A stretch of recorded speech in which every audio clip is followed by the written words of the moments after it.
भूपेश बघेल जी आज से लगभग 4 साल 11 महीना पहले मुख्यमंत्री की शपथ ग्रहण ली और जिस दिन शपथ ग्रहण हुआ उसी दिन किसानों के हित में बात की। सर्वप्रथम काम शपथ ग्रहण के मात्र 2 घंटे के भीतर छत्तीसगढ़ के समस्त किसानों का कर्जा माफ किया। लोग कह रहे हैं कि कर्जा माफ किया तो फिर किसान कह रहा अभी बताएंगे या थोड़ी देर में बताएंगे, ये क्यों कह रहे हैं? ये कर्जा माफ तो उस समय हो गया, वर्तमान में भी आदरणीय भूपेश बघेल जी घोषणा कर चुके हैं। कर्जा माफ हो चुका है। बड़ा खोपड़ी ला रहे हो, समझ में सब आ रहा है तुम्हें। कर्जा माफ हो गया, फिर भी कर्जा रह गया। बोले जो कर्जा रह गया वो फिर से घोषणा हुई है। किसान नेता समझ नहीं पा रहे हो, जब इतना बरसात हो रही तो काहे ना बटोर ले रहे हो? बटोरो।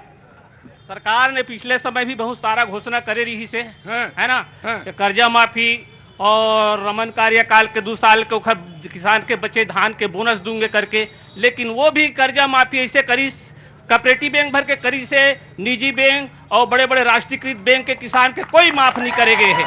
हम दोनों पार्टी ऊपर सवाल उठाना चाहते हैं। तो यही मौका है, कान पकड़ के आए थे। हाँ। बोला किसान तो भैया वैसे ही है। लोगों ने कहा कि सब लोग माफी की बात कर रहे हैं, बड़ी बड़ी घोषणाएं हो रही हैं। अब आप लोग हाथ उठाइए, मैं बातचीत के सिलसिले को आपसे भी जोड़ रहा हूं। बीजेपी की बात सारे लोग बात। जी मैं आया बाबूजी आपके पास। जी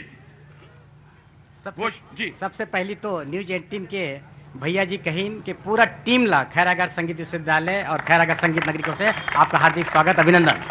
thank you so much. Khairagarh संगीत नगरी में आप यहाँ आए हो और जैसे कि आप कहे हो कि भूपेश बघेल कहा थे कि भारतीय जनता पार्टी के राष्ट्रीय नेता आते तो वह प्लेन में लेके आते पैसा। अरे कहीं ना संकोच करिए भाई, और तो हमें बोल दिया। और हम तो एक कथन कि भूपेश बघेल कांग्रेस के एटिया में और जब जब छत्तीसगढ़ के लूट के पूरा कांग्रेस के खजाना भरा थे तो जैसा रहते उसने सोचते। भारतीय जनता पार्टी के 15 साल में जो विकास करे है ओला देख नहीं सकते भूपेश बघेल और सिर्फ आरोप लगा थे। जी जनाब खड़े होइए, क्या नाम है आपका? विनय देवांगन। विनय देवांगन। देवांगन साहब क्या काम करते हैं आप? मैं पैथोलॉजी लैब टेक्नीशियन हूँ। अच्छा जी। तो कोरोना के समय में आपने बहुत काम किया होगा। जी मैं आपका अभिनंदन करता हूँ। भाई कहा सने कोई बात हो तो बता दो, अभी किया कि नहीं किया? अच्छा जोर से बोलो भाई। इस बार टिकट नहीं मिलेगा, अगली बार मिलेगा। टिकट के लिए तो नहीं। भैया को मिल गया। हाँ। सबको मिल गया। विक्रम जी को, विक्रांत सिंह जी को मिल गया। हाँ। सारे जनता और कार्यकर्ताओं को मिल गया। अरे वाह गजब, ऐसे कार्यकर्ता पूरे देश भर में हुए। जी जी।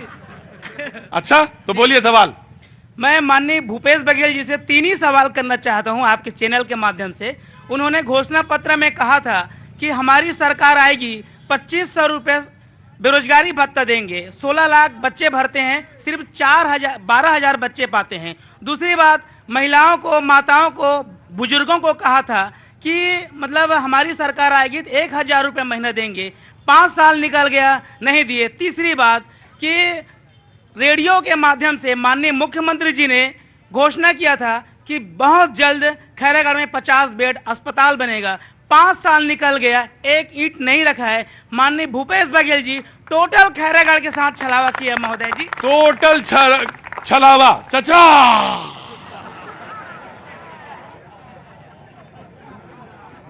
चचा की आंखें मेरी तरफ घूर रही हैं। देखें ये आता है कि नहीं आता है। अरे भतीजा हूं, आप ही की तरफ आऊंगा, जाऊंगा कहां? हाँ जी चचा से पहले कौन बोलेगा? खैरागढ़ को जिला बनाने का अगर किसी ने सबसे पहले काम किया है तो मुख्यमंत्री भूपेश बघेल जी ने किया। जो बहुत पुरानी मांग थी उसको उन्होंने तुरंत किया। आज जिला बन गया, जिसके लिए यहाँ से 40 किलोमीटर दूर मरीजों को सब जगहों को जाना पड़ता था। आज जिला यहीं है और सब सुविधाएं यहीं खैरागढ़ में उपलब्ध हो रही हैं। तो बड़ी बात है भाई। हाँ जी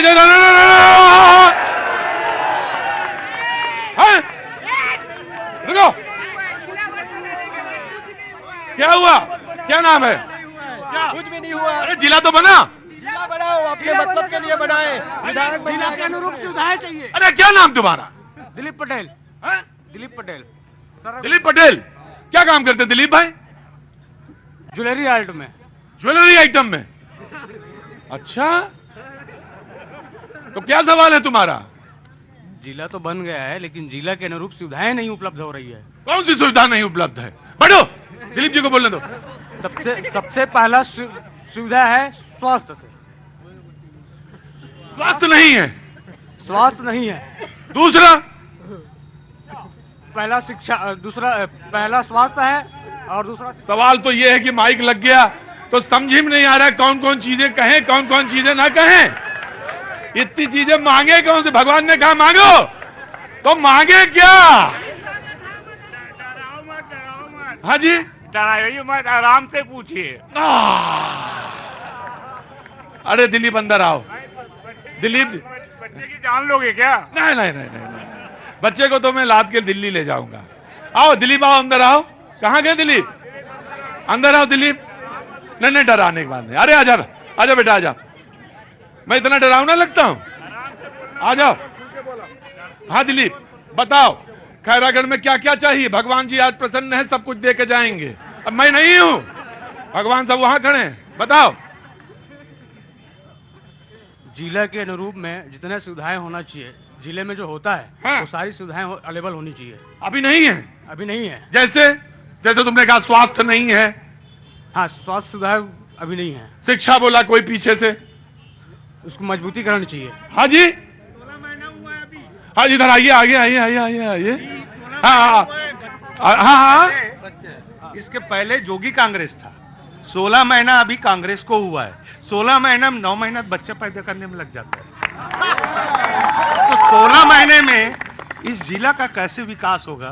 कांग्रेस का बैठे अभी 16 ही महीना हुआ है। अभी बहुत से कलेक्टर साहब बैठ गए, सब बैठ गए। धीरे धीरे होगा उसका उत्पत्ति। हाँ, थोड़ा थोड़ा धीरे धीरे होगा भाई। अभी तो कैसे 9 महीने में तो बच्चा होता है, तो 16 महीने। इससे पहले जो की सरकार था। अरे आप काहे पलटी मार गए?